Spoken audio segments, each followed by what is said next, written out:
Man, the Avengers are assembling for 2024. Jimmy Butler is emo for Media Day figuratively and literally. And Milwaukee's late game free throw blunders come to an end with Dame time. I'm Ro Zapanta.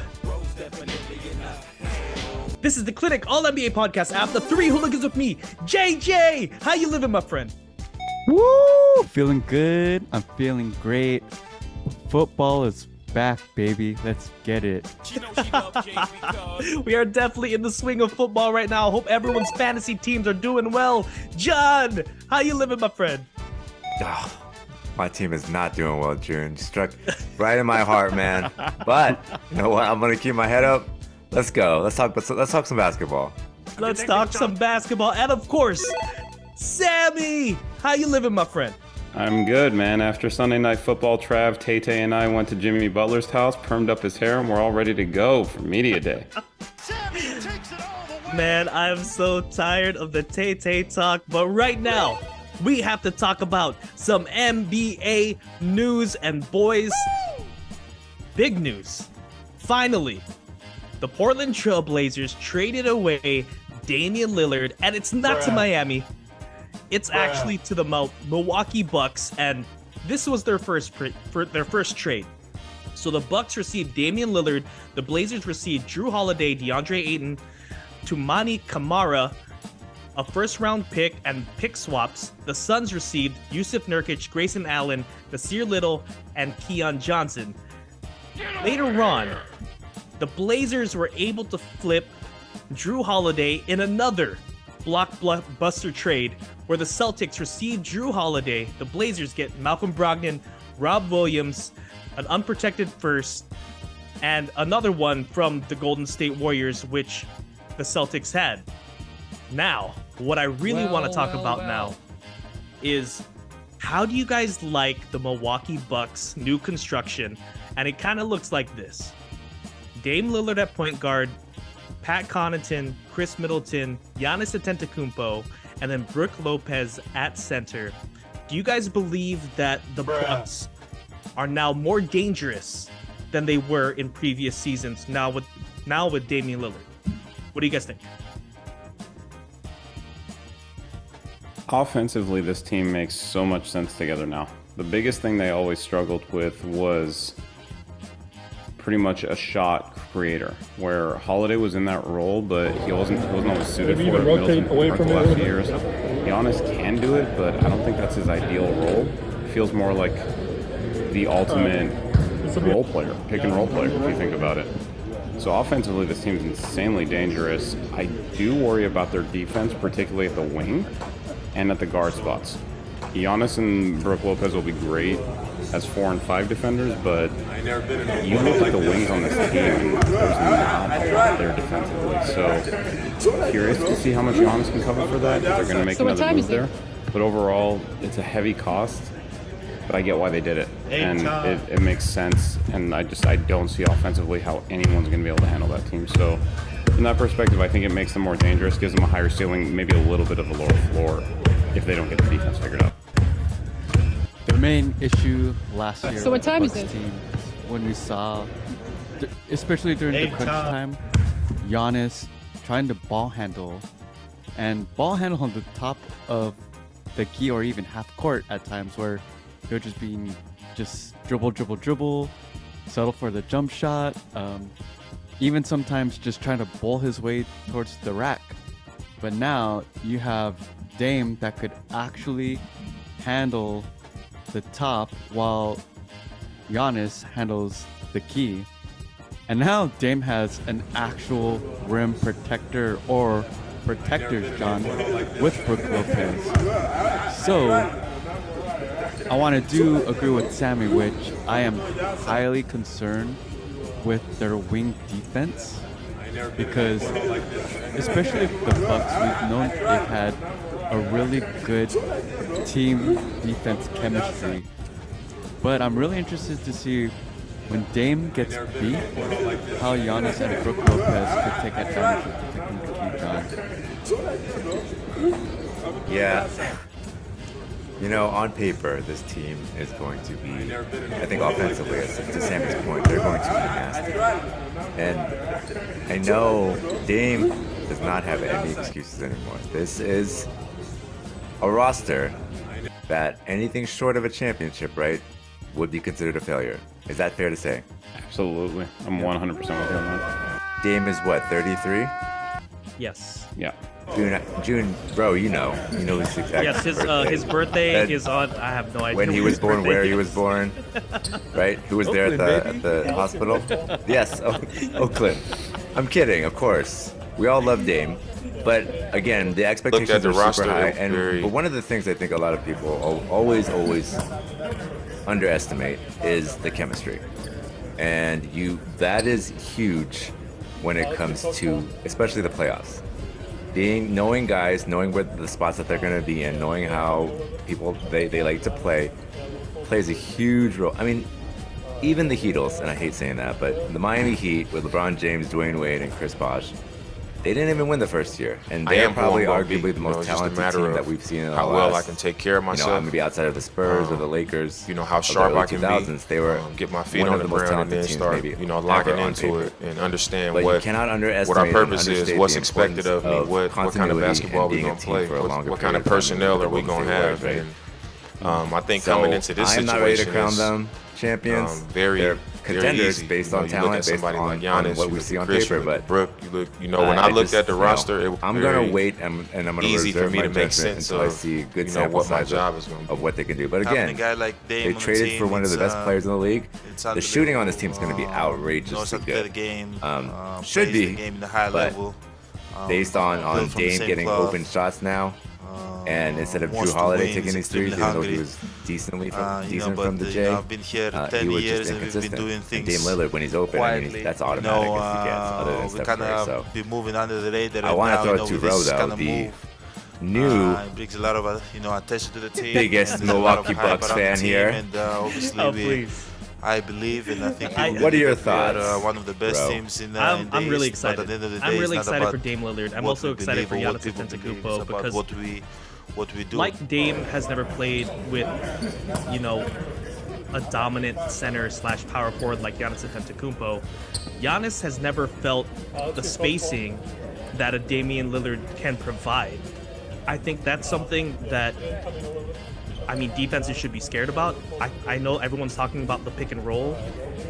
Every single time in the playoffs against the Heat, where they would set up a pick and roll, I am with who I'm Giannis, going they to be. could sag It's just off a of matter Drew of Holiday every how well time, I can sag take off care of of Giannis myself. every time. With Dame, you got to come How all the way sharp up I to that can be. three-point line, and then Get all my of a feet on sudden the you have to ground guard and then Giannis start, in space, locking into it which makes and him understand that what much more deadly. what And our to your purpose guys' is, point, what's expected of me, defense is what a kind of concern, basketball we gonna play, what but kind of personnel looking are at we this gonna roster, have. their And, weakest point I think coming probably into would this be Damian situation Lillard. is And I feel like very, very easy. You look at I'm somebody hoping, like Giannis. they don't have Chris, Coach Bud you look at anymore, Brooke, and Coach Bud was when like I looked at the a roster, it was defensive guru. very easy for me to I make don't sense know of what the new coach is what my going to be job able is to gonna be. draw up Having a to guy hide like Dame on the Lillard. team, So I guess it's, that's the it's thing that we're going to be watching here. knows how to Do you play the guys game, think plays the game in the the high Bucks level. are built going from the to same be cloth. in the finals this year?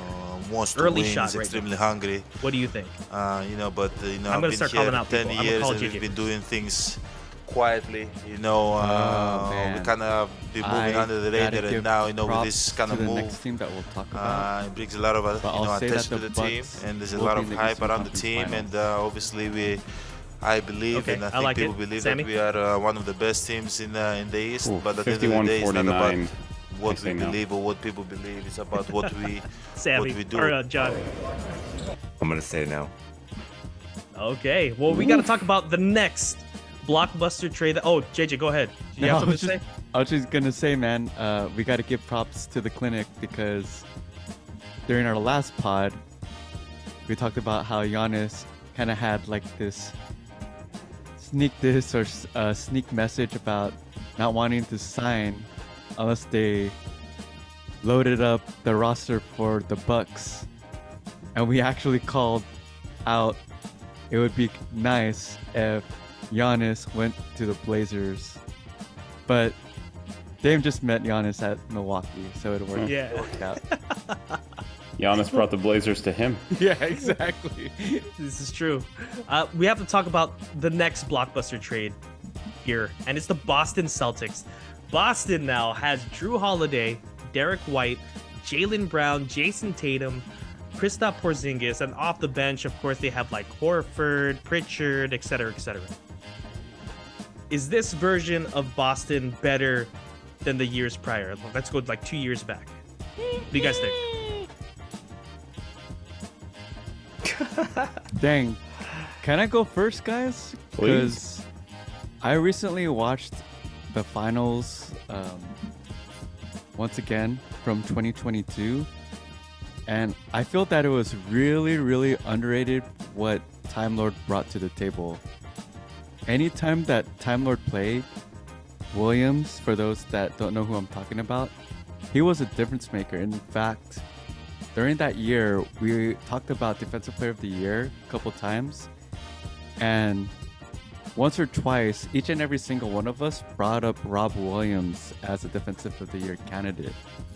So I don't know, by having the Zinger Porzingis play center, if that's gonna actually work for them. I do like Drew Holiday to handle the point of attack for all the point guards, but man, fellas, Time Lord not being there, I might be overreacting, but I think that's a big deal for the Celtics. Okay, question. Because I see a lot of people saying that the Drew Holiday trade, that was a great trade for the Celtics. Am I the only one that thinks that's a lateral move from Marcus Smart, more or less? I mean, I like Drew Holiday. I know he's a winner. I know he won a championship.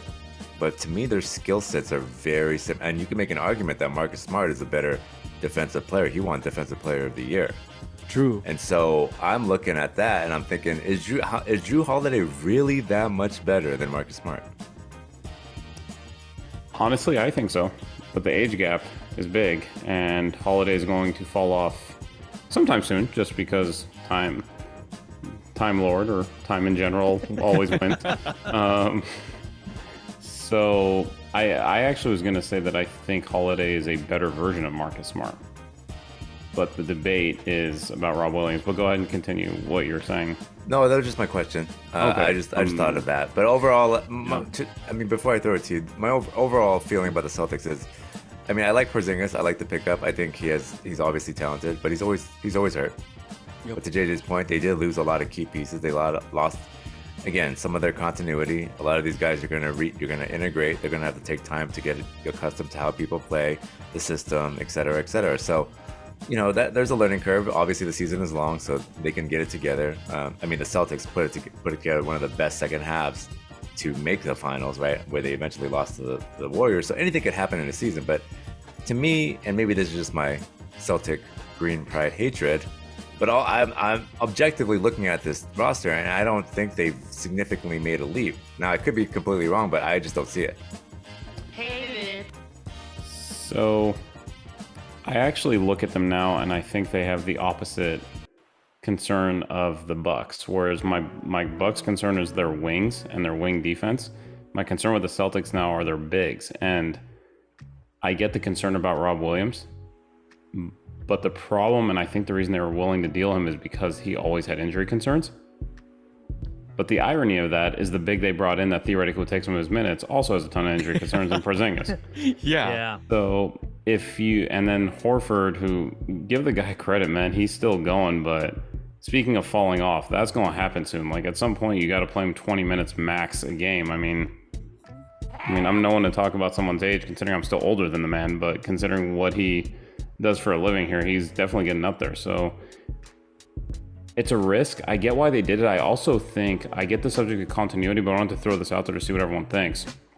That team felt like they needed a small culture shift. They wanted to, it felt like when they traded Smart, I know it wasn't the first move, but it almost felt like they wanted to fully hand the team to Tatum and Brown from a locker room leader perspective. And I think they did that on purpose. I think that's also why they let go of Grant Williams. I think they wanted their stars to be the ones with the biggest voices. And we'll see how it goes. With them, the whole question, I think, is going to be health and if Mazzulla improves as a coach in year 2, because he clearly got outcoached in the Eastern Conference Finals. Mm-hmm. So But are those guys the voices? You know, you see what I'm saying? Like, if you have to try to get rid of somebody because you think that they're their voice is too big, or they are preventing other players, their teammates, from being that voice? Are those people that we're talking about, Jaylen Brown and Jason Tatum, are they really that alpha player? Are they the ones that can kind of take the lead and be that voice? That's a great question, and I think that's the answer that the Celtics need to figure out this season. And I don't disagree with you, but I think that's what this season was about, because it wouldn't shock me. I know Brown just signed the extension, but we all know extensions mean nothing when it comes to keeping players on teams anymore. So let's say this team flames out in the second round. Would it shock anybody to see Brown traded? No, it wouldn't be. No, but are they going to be able to trade him with that albatross of a contract they just signed into? See, you're being too logical, and you forget how many, let's say, less than competent GMs we have around the league, and someone I guarantee you would still make a deal for him. I don't know how good of a deal, but it'd make a deal. Yeah, I wanted to add a few more cents on that cultural shift that you're referring to, Sammy. When Udoka took over 2 years ago, remember during the mid-season break, before the All-Star break, the Celtics had a 500 record, and it wasn't until Marcus Smart had to check both Tatum and Brown about shot selection and ball hogging and not playing with chemistry. Even though Marcus Smart, we've complained about his shot selection himself, at least he could call out the stars, and he even did that during this postseason. Yeah, I think he said, why aren't we passing more? Yeah. I think that was verbatim what he said. And JJ, I had the same concerns as you when it comes to like locker room leadership, because I feel like, I mean, Marcus Smart was sort of like that Draymond Green of the Celtics, right? The vocal leader.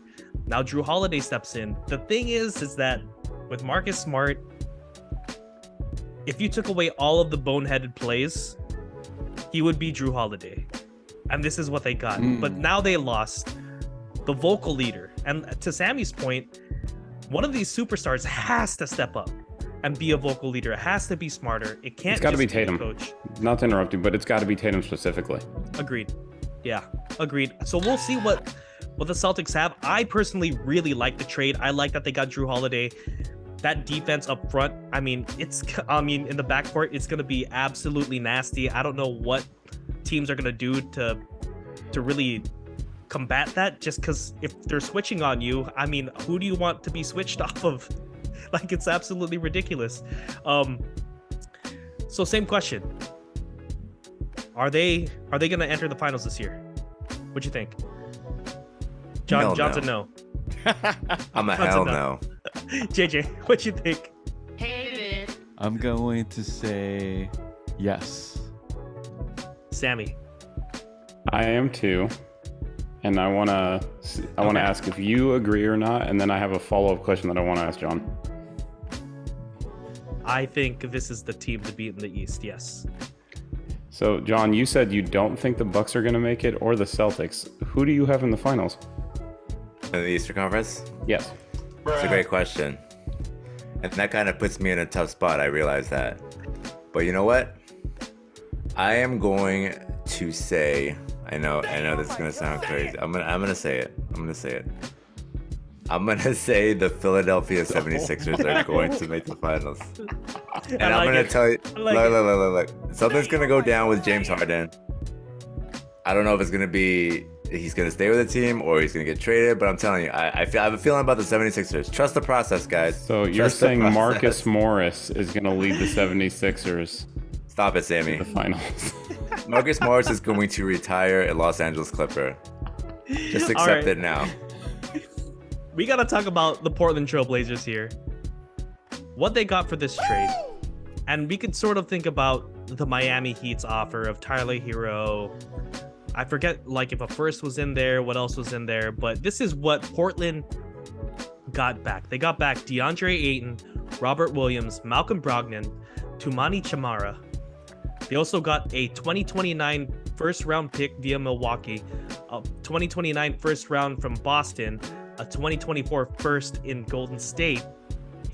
They also have pick swaps in 28 and 30 from the Bucks. Was this trade worth it for Portland? Man, considering what was on the table from Miami, as far as I'm concerned, Portland hit a home run with this deal. This was really well done. And this is why you waited out. Why just because Dame requested the trade, do you have to rush and make a deal? Because they waited it out and they got these extra assets. They managed to flip Holiday, Brogdon, and I'm guessing Rob Williams will not be on that team by the trade deadline because they have Williams and Ayton unless they turn around and flip Ayton.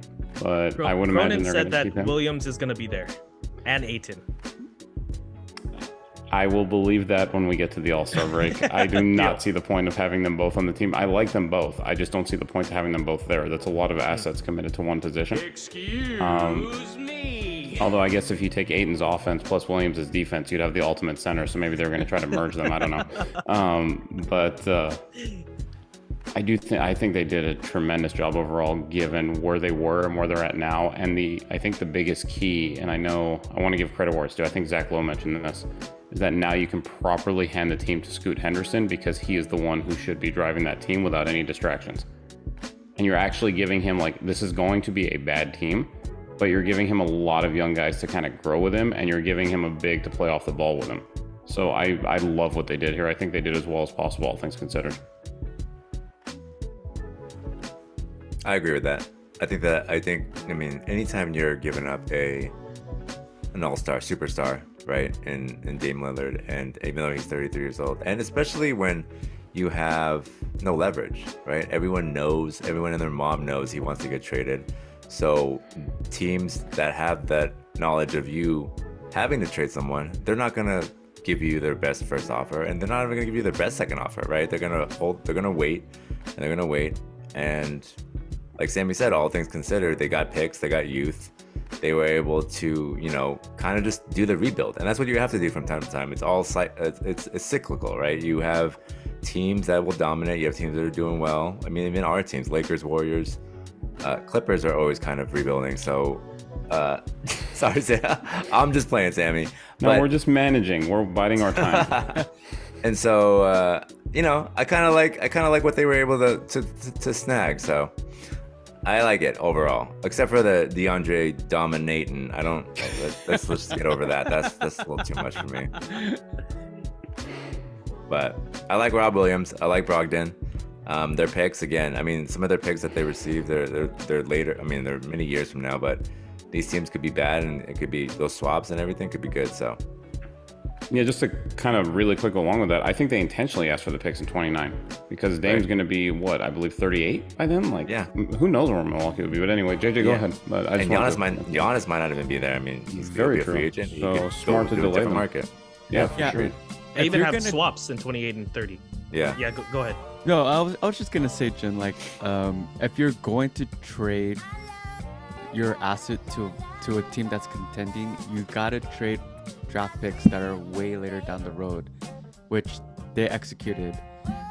The only thing, and this is just trying to find a hole within this trade, is if it would have been more perfect, and once again, I'm gonna get criticized, but this would have been only a better fit if they were able to find draft picks next year with a really bad team. That's the only thing. So if they were, for example, trade with the Magic, because if they're gonna rebuild, hopefully you could kind of predict and forecast how teams will perform to a certain degree within the next 3 years. 5 to 7 is pretty tough. So the 2029 pick, for example, and the 2030 picks, we'll see. But the boys hit the nail on the head. You're assuming that Dame, Giannis will be old enough and way past their prime, and hopefully they'll get top 5 pick at that point. That indirect shots fired at the Magic, by the way, by JJ. Indirect shots fired at the Magic. That 2029 first pick with Boston in 2029. I mean, good chance Boston may be terrible at that time. I mean, the 2024 first Golden State Warriors is interesting to me. Because, I mean, as much as this, I know there are a few people that don't want to hear this, but that's, right? How many more years, realistically, are we going to see the Warriors at that level? I'm going to call it a yes on that pick, though. My guess on that pick is that they flip it at the deadline this year for a young asset. Yeah, this Call is it a hunch. this is where I'm going with this team, because I think we could all agree that this team isn't going to make the playoffs. If they make the playoffs, it's going to be freaking amazing. Maybe the play-in. What I see here is, like Sammy said, Robert Williams. Even though Joe Cronin said that Robert Williams is going to be part of this roster, I also see Jeremy Grant, who signed a large contract. So I think those two players, you could shop still for more picks and then combine those valuable picks that you have from Milwaukee to get a pick sooner. So I don't think Portland is done here yet. I think they still have a lot of flexibility. Portland, for me, gets an A+. A++. I don't think this could go any better. I really thought that Dame was going to be a Miami Heat for Tyler Hero and some really crappy picks, but they got way, way more. Clinic question of the night. Who won the trade, guys? Was it the Blazers? Was it the Bucks? Was it the Suns? What do you guys think? I'm gonna say, I know I said that the Celtics would make the finals, but thinking 2 to 3 years down the road, I'm gonna say the Bucks won the trade. 1, they made Giannis happy, but 2, most importantly, 2, they de-weaponized the Heat. They took an asset away from them that they were supposed to get. And who beat the Bucks last year? The Heat Very did. good point. Very good point. Let's also, because we didn't talk about the Suns portion, I want to talk about, and you can record, or you can bring this back. We're obviously recording it if I'm wrong. They lost this trade as much as anybody, as far as I'm concerned, because let's The just worst. be real. Nurkic's contract is considered one of the worst in the league, and they traded. Say all we want about Aiden. I know the guy is not perfect. He has a ton of flaws. He had more value than what they got back in this deal. I mean, Agreed. they got some decent role players. Don't get me wrong, but I just feel like there was more value to be had out there, and Nurkic is a negative asset in terms of his contract. If he made the minimum, okay, he'd be fine. But for what he makes, I couldn't stand it for them. It sounds like, the chalk easy answer, but for me, the Blazers won this trade, but I will also give an honorable mention to the Bucks and Celtics. They paid high prices, but I actually like what they both did for their rosters, and I'm really hoping they meet in the conference finals, because I think that would be an amazing series. The Suns, my goodness. Yeah, you are absolutely right. That was a horrible, horrible trade for them. And you know what? But of the team that won, I think it's I do think it's the Blazers. And I know Rogue gave an A++, but no one's really surprised he gave them an A++, being your third favorite team out of 4. Mr. Drake over here. No, okay. In all seriousness. The Blazers in the long term, the Bucks in the short term, for obvious reasons. But I do think that the Blazers set themselves up, all things considered, with, Dame is. You can argue that he's kind of has 1 more or 2 more years in his prime. And the Blazers weren't going to do anything with him, so they had to cut him loose. And the things that they got back, I really like, especially in the short term. So I'm gonna go Blazers short term, Bucks longer term. Obviously, I think the Bucks Blazers, short term, Blazers longer term. Excuse me, mix that up. obviously, I think the Blazers won this trade. Just the stuff that they got back. Also, I want to say this about the Suns. I think, is there a possibility that they just wanted to get off DeAndre Ayton? Just all the headaches he was causing, him arguing on the sideline, the stars just Yes. multiple times having to talk to him. I think they were just done. And I think that's Yes. why they did it.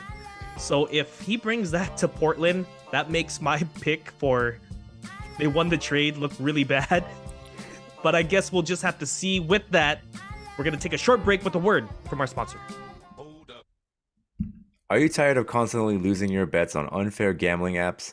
Our sponsor, Parlay Play, has the best lines to increase your chances of winning it big. Not only does it have great lines, it's also an awesome app with a community feel. Use code CLINIC, all NBA, for a deposit match up to $100 and a free $5 game on the house. They also have a feature called Slide the Line, where users can raise or lower a line of their choosing. Pause the pod, get on your phone, and download the app now. pause the pod and get on your phone. Indeed, we have to talk about the Miami Heat and how they missed out on Damian Lillard by offering Hero and multiple draft picks. Do you guys think that Pat Riley should be blamed for this? Do you think it was his fault? Do you think he should have offered more, came harder at Damian Lillard? What do you think?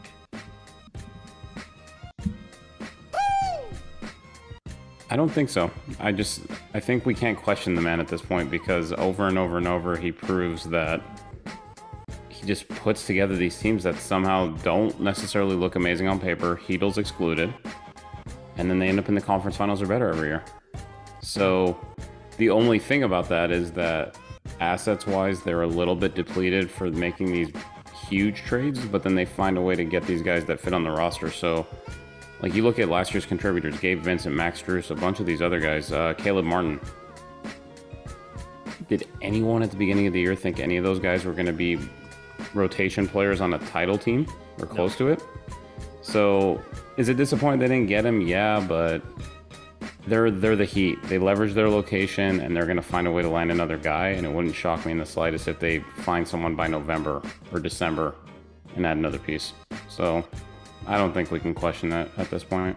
No, I wouldn't blame him either. I agree with Sammy. His record speaks for itself. And honestly, if anybody did themselves a disservice, it's Dame if he really wanted to go to the Heat, because demanding a trade, it just kills your leverage as the team who wants to trade for him, because everybody and their mom know that he wants to go there.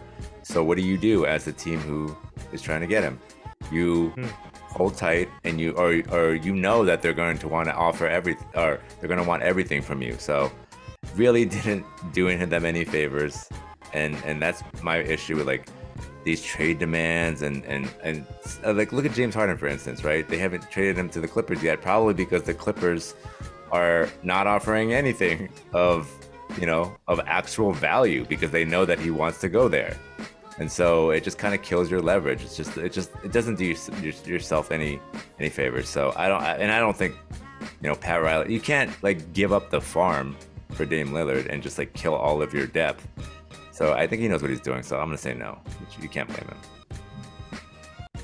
I'm gonna say yes, because of course we got to give props to Pat Riley, but not every GM is perfect, and he's not perfect at times. You did lose 2 starters. June, who did they lose? Tell the audience. Gabe Vincent and Max Strus. Okay. Dame, the Heat had the leverage. Where did Dame wanted to go this whole time? Miami. He wanted to go to the Heat. He wanted to go to Miami. And with that, the Heat had the leverage to get this deal done. But there is a but. They waited on it, and by losing 2 starters, they made Jimmy unhappy. By not going after another free agent, they didn't make Jimmy happy. By not going for Dame, they didn't make Jimmy go happy. Look at the East now. The East just got that much better by focusing on their weaknesses and strengthening those. So the Bucks got scoring. Through Dame, you saw the Celtics get more defense with Jrue Holiday, or better decision making with Holiday. So the 2 teams that are arguably your biggest competition, they're better than you now, while you got worse. And you have an aging superstar in Jimmy Butler.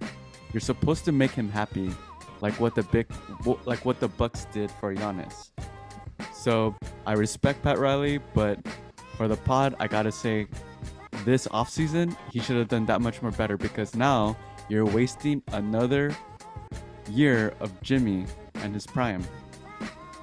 Here's the thing I have that with it though, JJ, is that like, to say that the Heat have all the leverage when as a player, right, Dame, if you're saying that you're only gonna, and the news outlets are reporting that you're only gonna play for the Heat, I think at first glance it does seem like the Heat have the leverage because he's not gonna play anywhere. But I feel like those were way overstated, that when the news outlets were saying Dame's not gonna play for any other team but Miami, obviously that's not true because he's happy to be in Milwaukee. So I think that he got a false sense of security, right? And maybe you're right. They got complacent and they thought, okay, so Dame's not going to want to play for any other team. we got this in the bag. We just got to hold off a little bit longer, and maybe the Blazers are going to lower their demand or what they're asking for. That obviously didn't happen. Portland was like, F you, and they ended up doing a deal with Milwaukee and a few other teams. So maybe you're right. Maybe the Heat did get complacent, but I don't know if I agree that they had all the leverage. I think that Dame definitely did himself a disservice by, again, making things so public, which I hate. I hate that so much in our league today.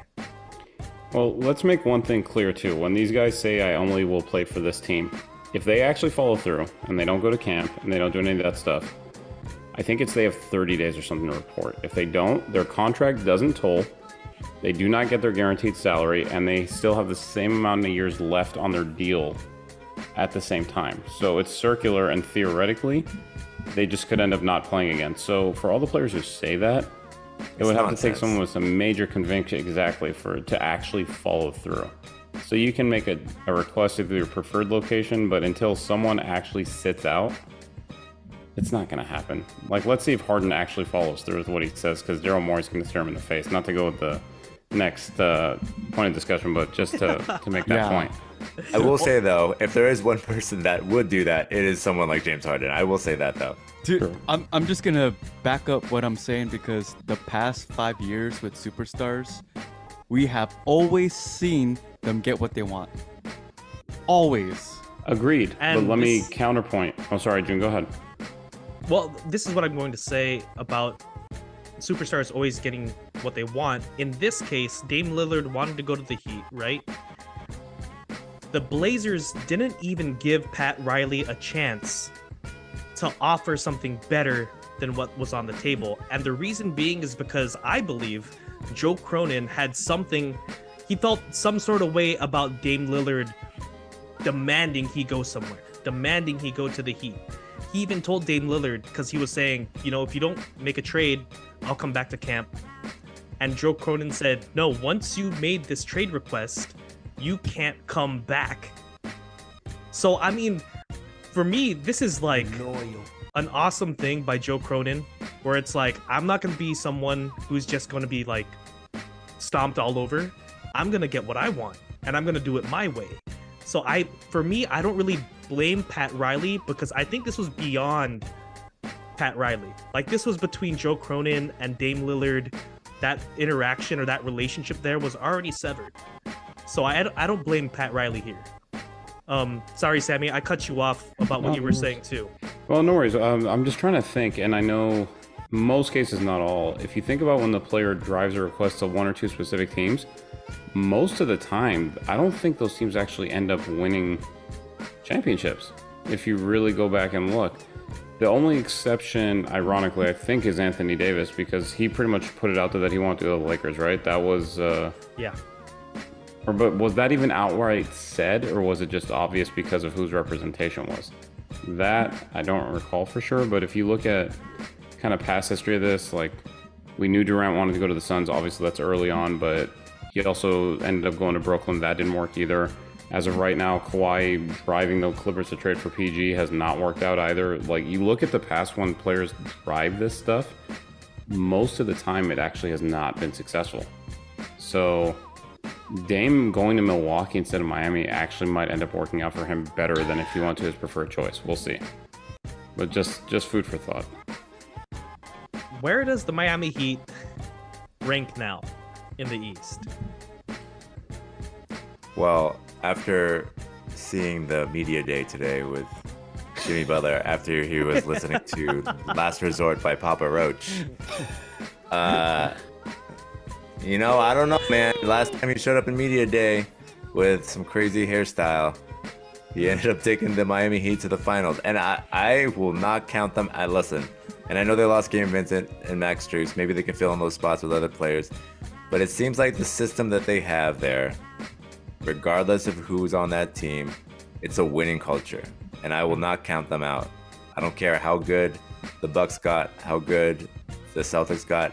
Like, the mentality, the culture, and just the winning environment that team has shown year in and year out cannot be understated. So I will not count them out. I honestly think they could surprise people again this year. Yeah, I'll put them at regular season 3 playoffs. As far as I'm concerned, you can put him at 1C for now if you want to do it that way. Just because they've proven it over and over, and I, for one, hope, I don't remember the schedule, I hope Miami is on it 35 to 40 times just because then they'll have to show Jimmy's media day picture for his statistics, for the starting lineup, and I'm just here for that picture. Just the same way that he had the dreads last year that he did not show up with once during the regular season. So let's just put that out there as well. I cannot believe that was real. I thought for sure that was fake. JJ, what you think? I'm like tripping out. Do these guys think that the Heat will actually beat the Bucks? Did you think they would beat the Bucks last year? Giannis was out, and In 5 games? they had Vincent and Strus came through. They lost 2 starters, man. I don't say this negatively about Strus and Vincent, but I feel like those are the kind of players Miami finds every year. True. I'll just say that, but I get you. So you clearly have them lower than we do.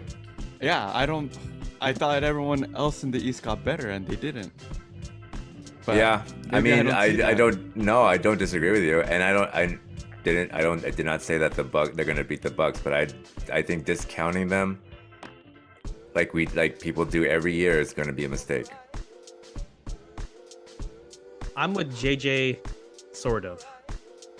I'm gonna say that they're probably more like 5 or 6, top 5 or 6, but they're gonna make some noise in the playoffs like they always do. I mean, last year they were an 8th seed, so technically they weren't top 4 in the East, right?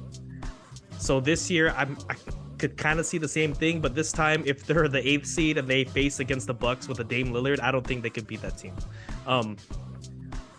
But I want to move on to the 76ers here. We have to talk about James Harden a little bit because the 76ers are still left standing in the corner at prom, holding on to James Harden. And James Harden does not want to be there. While all these other trades happen with guards, Drew Holiday, Malcolm Brogdon, Dame Lillard, did they miss the boat? Does James Harden have to stay there for the entire year, this upcoming year? What do you guys think? Wow. What was his My side? my finals pick. My finals pick. Your MVP? I don't know what's worse, my finals pick or the fact that I picked James Harden to win MVP that year. He did have 2 of those great starting games though, on his way. You know what? I like. Here's the thing, right? They have Maxey, they still have Tobias Harris, and they have Joel Embiid. I think if they can flip James Harden for these role players that know what their role is, that can kind of fill in the gaps that the Sixers have, they're just too top heavy. I think they need more depth. I think they need more guys that can do the intangibles and the things that a lot of players don't want to do. I know James Harden he's a big flashy name, but I still think they could get value out of him. I know, like Sammy's point earlier, he said, you're thinking too logically, John. There are a lot of teams out there that would make trades that you probably wouldn't make as a general manager. So I think the Sixers there's still value for James Harden. I mean, he brings in tickets, he brings in people and to come to the games, and there's a lot of value in that. Money talks. So I still think they'll be able to flip him for some good value and maybe a better fit for the team. And I'm sticking with my pick, guys. Sixers to the finals. I don't care what y'all say. This is crazy. Is this whole saga in some sense showing that James Harden's value among the NBA community is much lower than his perceived value was among NBA fans? I think so. That's the question I would ask. There's a little bit of crying wolf on this just because he's done it so many times before, but the big question to me now becomes, we know when this dude wants to leave that nothing is off the table. So I am curious because we're looking at the case of the immovable force of trade requests against the irresistible object of GMs and Daryl Morey. And who's going to win this battle? But at the same time, is Harden's value so decreased on a trade that Morey's not going to see something he likes, and is he going to continually try to reconcile the relationship? It's actually really fascinating. I have no idea where this is going to end up. I will say, knowing the Clippers front office, unless they start, let's say they start, 5-9 or something like that, I don't think they're going to give the Sixers the value that they're going to ask for. So I have no idea where this is going to end up, but I don't think he's on that team past November. I don't think they're going to want to deal with the drama because they're going to be scared of pissing off Embiid. So I'm really curious to see where this ends up. Yeah, it's kind of weird. I'll give credit to the Sixers, though. In a market where no one thought Ben Simmons would get traded, they were able to trade him and get some value back. The difference is that with Harden, the potential isn't there because he's already past his peak. And now when you have superstars like Matt Barnes, KG, Jax, and Paul Pierce talking smack about you and your attitude, coming from those guys talking bad about Harden, that's a really bad look. And I'm referencing their Up in Smoke pod that just was released, where they actually stated that James Harden likes acting like a brat, and after the third trade request, and you're past your peak. Like, does any team want damaged goods at this point? That's the question. And it's not even that you're getting damaged good back. It's now you got to negotiate a contract with someone that acts the way that he acts and forces his way out if he doesn't get what he wants. And he even comes to camp out of shape, and he's done this multiple times. There's more negativity than positive aspects of this whole situation with James Harden. So you're saying calling your GM a liar was a bad move? Not at all. So is he? Speaking of James Harden, how many more years does he have? He have this year and next year? No. He opted into that player option because the supposedly he's going to opt in and get traded. Okay, that's right. So there is value then because he would be an expiring contract. Right? True. It's just hard to gauge who. So the question becomes: is someone going to trade for him and then want to re-sign him to some massive deal? Which I think that's the holdup. I don't think anyone's going to want to give him more than 2 with a team option kind of thing. Maybe. So. Yeah, I have no idea where this guy is going to go. It's insane. All I could really see them doing is getting a quarter of the value of what James Harden thinks he has. And I don't even know if Daryl Morey would do that. He would rather just torture James Harden, I think, for the entire year and not let him collect any checks. I think that's actually what Daryl Morey's gonna really do. He does. He might do it. He should just send him to an awful team, though. But James Harden has had the luxury of playing with all these great players, and he needs to just play on an awful team for once. That's true, John. The issue, though, is he's got to tread this so lightly. I'm talking about Morey because of Embiid. That's that's the whole elephant in the room on this. If he's going to trade Harden, he better get back. And I know that this is why we are where we are, but he better get back a player that can step in right away. It seems like they're not as high on Maxey as other people are, which is a little bit weird. Because Maxey seems like he's really coming into his own. So that's the part of this that's so fascinating to me is this isn't just about Harden. This is more about Embiid than Harden as far as I'm concerned. And so that's why it's kind of what do you do? And I really don't know the answer. They're really backing into a corner on this as far as I'm concerned. Yeah, you're right, Sammy. Because didn't Joel Embiid have a tweet after the Dame trade or something like that? This offseason was fun. Yep. Laughing my ass off or something like that. Yes. So, the tensions could be very high in Philadelphia. But, boys, that's actually all we have for tonight's show. I want to thank you 3 for being on. JJ, thanks for being on, man. Thanks, everybody. I appreciate you all. She knows she loves Jay because... John, thanks for being on, man. Hey, thank you. Dame Dollar, Dame time. Detective Chong. I'm Detective Chong. Sammy, thanks for being on, man. And good to be here, and we are officially within a month of the NBA season, and based on what we heard today, can't wait. Man, it can't come any faster. And shout out to our video producer, RJ. Check out our YouTube channel. Remember to rate, subscribe, and review. Like us on our Facebook group page, the Clinic All NBA Podcast, and follow us on Twitter at Clinic All NBA. I'm Rosa Panta. This is the Clinic All NBA Podcast. Come find us wherever you get your podcasts. Perfect.